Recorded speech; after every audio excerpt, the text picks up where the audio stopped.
Another rival of the Chicago Bears, the Green Bay Packers, were winners over the Dallas Cowboys last night. Steve is going. So we'll get to you in just a moment. Firstly, Tim Kalishaw had some really interesting quotes, so if we could pull those up. Then again, when asked about the failure to protect a lead, specifically about throwing late when they should have been running and forcing Green Bay to use timeouts, as Steve-O indicated on Twitter, Garrett could not have been more direct. The idea was to run the ball and use the clock, he said, then explain how the system allows Tony Romo to change pass plays if he sees 9 defenders geared to stop the run. He also made it clear about where those play calls are coming from. Bill, as in Callahan, calls the plays. No hesitation, no suggestion that his headset gives him any more access to play calls than a Jeff Gordon fan listening to the 24. All right, he's doing his writing thing. So let me ask you guys, Jason Garrett, Monte Kiffin, Tony Romo, whose fault is it? Who do you blame? Tony Romo gets like 10% of the blame here. Yeah. Not all of it. Yeah, it's almost all on the coaching staff. That was the most pathetic coaching I've seen in a long time. First of all, you can't expect to win a game when you give up 5 touchdowns in the second half to Matt Flynn, who's been cut by the Raiders, cut by the Bills, and he scored like and given up on by the Seahawks. So yeah, 3 teams in the last year have jettisoned this guy. Yeah, and he has, okay, so Jordy Nelson's he's a good receiver, but he's got Jared Boykin, he's got James Jones, and like these bunch of nobodies. This is pathetic. First of all, I mean, Monte Kiffin has been living off of his legacy 15 years ago for the last 15 years. Every one of his teams have been abysmal. Abysmal. Okay, I mean, this Cowboys defense is embarrassing. They were embarrassed resoundingly by the Bears last week. Yeah, and now they're resoundingly embarrassed by Matt Flynn. It's pathetic. And they're historically bad. 26-3. You lead the game 26-3 at halftime, and the guy on the other side of the field was cut by the Bills this year. Like, yeah, we forget about that. Right. That's a good point. I mean, come on. No, you're missing it. I mean, hold on. Matt Flynn was beat out by Matt McGloin. Totally. McGloin's not terrible. I know. Okay. Yeah. Look. It's so comically bad, and then you look at the play calls. The play calling is abysmal. They were up by 23 points, and they only ran 18 times. DeMarco Murray was ripping off over 7.5 yards a carry. 18 carries, 134 yards. I mean, it's. I don't understand. Silly. Yeah. Okay, I don't understand this at all. And this whole nonsense. Oh, that was a run call that we had for Romo when he checked out of it through that interception. You know what? It's just sort of like take the sack. Yeah. Tony Dungy had a great point. He said, "Look, you got to know your quarterback. You got to know your quarterback. He's a gunslinger, and he makes mistakes. So you tell him you don't have an option. Yeah, right now. Usually, you the run. Yeah, you're gonna run. You don't have an option. Right, okay, you got to know your personnel. That's right. All right, hang on. Jake's been silent. Right. No, look, you guys are 100% right about everything except the actual question that was asked, because it was a trick question. Who's ultimately responsible for this? Jerry Jones. Yes. Okay, because he takes a guy like Jason Garrett, who's a butt boy, and says, okay, all right, you run out there and you do whatever I tell you to do. Okay, you're not a real NFL coach. Yeah. So, okay, and then I'm going to run this team because my ego is gigantic. And I basically fired one of the best coaches in NFL history so I could run this team into the ground. Okay, so it's 100% Jerry Jones' fault. I don't even believe. I keep saying over and over. I don't believe Tony Romo is a bad quarterback. I don't think he's a choker. I know I'm in the minority on that.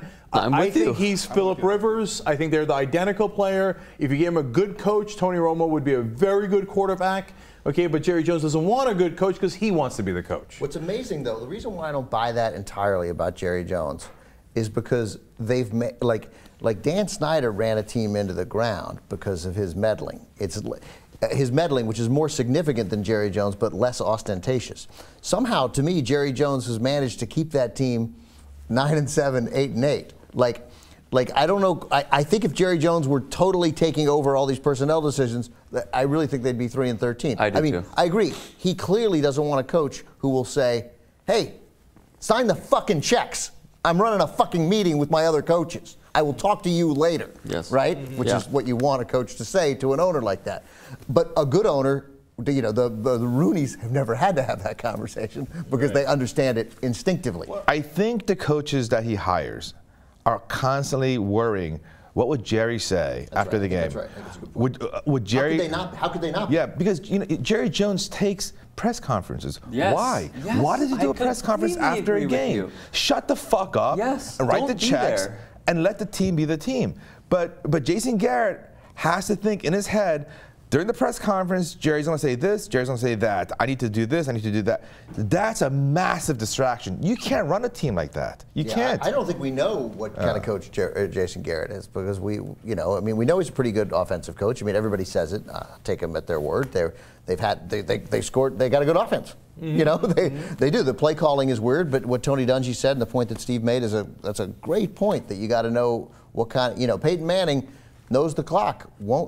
He won't check down. He won't change the play. He won't back away from a run if he knows they got to burn their timeouts and we're running pretty well. I'll run it. We have to punt it. We'll punt it, but we won't leave him any time. And the bottom line is, you can't blame it on any one player, because at the beginning of the season, in the middle of the season, all I do is bet against the Cowboys. Okay, because you know that they're going to lose games they shouldn't lose. So it's not that they're not going to win games. They're going to win plenty of games. They got Des Bryant. They got a really great offense, etc. You bet against the Cowboys because they're losers, and that always comes from the top. The next remaining game is Green Bay, by the way, against Pittsburgh at Chicago. That could be interesting for the Bears. Dallas at Washington against Philadelphia. Well, the important thing for the Cowboys is this game meant nothing. Cost them, in all likelihood, nothing. They go to Washington next week, and they should win that game. Although Kirk Cousins probably clearly gives Redskins a better chance to win right now than RG3. Than RG3. Yep. KC3 gives them a better chance. KC3. But if the Cowboys win that game, no matter what the Eagles do next week, that game against the Eagles is for the NFC East. That's it. The winner of that game wins the NFC East, no matter what the Eagles win or lose. Can't fathom it, Jake? I can't conceive of the Eagles losing that game. You might have to check me into rehab for gambling. Did you see them against Eagles Minnesota? Lose that game. Yeah, I know. I saw them. Yeah, that's fine. The Eagles cannot lose that game. I think the Eagles will lose that game. They lost to the Cowboys earlier. Yeah, I know. They will not lose that game. They just lost. Hear me now. Certainly. Quote me later. All right, we will. Dallas, and they just lost to the Vikings at home. Oh, Vikings. You want the $100 that I lost you on the Giants back on that game right now? Straight up, no line. Straight up, no line. Obviously. All right. I can't believe we're going to be in a position of rooting for the Cowboys the final week of the season. And by the way, you said that game's going to be interesting for the Bears, the last game of the season. Against the Packers. Aaron Rodgers almost certainly going to play next week. Yes. And the Packers have put themselves back where the Lions got the easiest schedule on the way out. But if the Lions lose once, then they might lose tonight. They might lose against the Ravens. And the Lions have pretty easy games down the stretch. But if they lose any one of these last 3 games, then the Packers with 2 wins win the division, and they got Aaron Rodgers and a home game going into the playoffs, and obviously they're incredibly dangerous. Yeah, the NFC North is a terrible, terrible, terrible division this year. Matt Flynn, I need to say this though, Matt Flynn, there will be another wave of offers. Just be Aaron Rodgers' backup. It's a good life, man. Well, it's a good life. Take it and embrace it. Whatever they pay you, just for the next 7 years. You don't think he'll do it now? Okay, you don't think he'll do it now? Look, I was going to save it for later, but now that you brought it up, my main point about Matt Flynn was going to be, there's never been a person more right for a job in the history of the world than Matt Flynn as the backup quarterback for the Green Bay Packers. That's what he should do for the next decade. Okay, maybe 2 decades. He should never leave the confines of Lambeau Field. Okay, and that's it. When he's done, become a coach for the Packers or a broadcaster for the Packers. That's it. That's his whole life.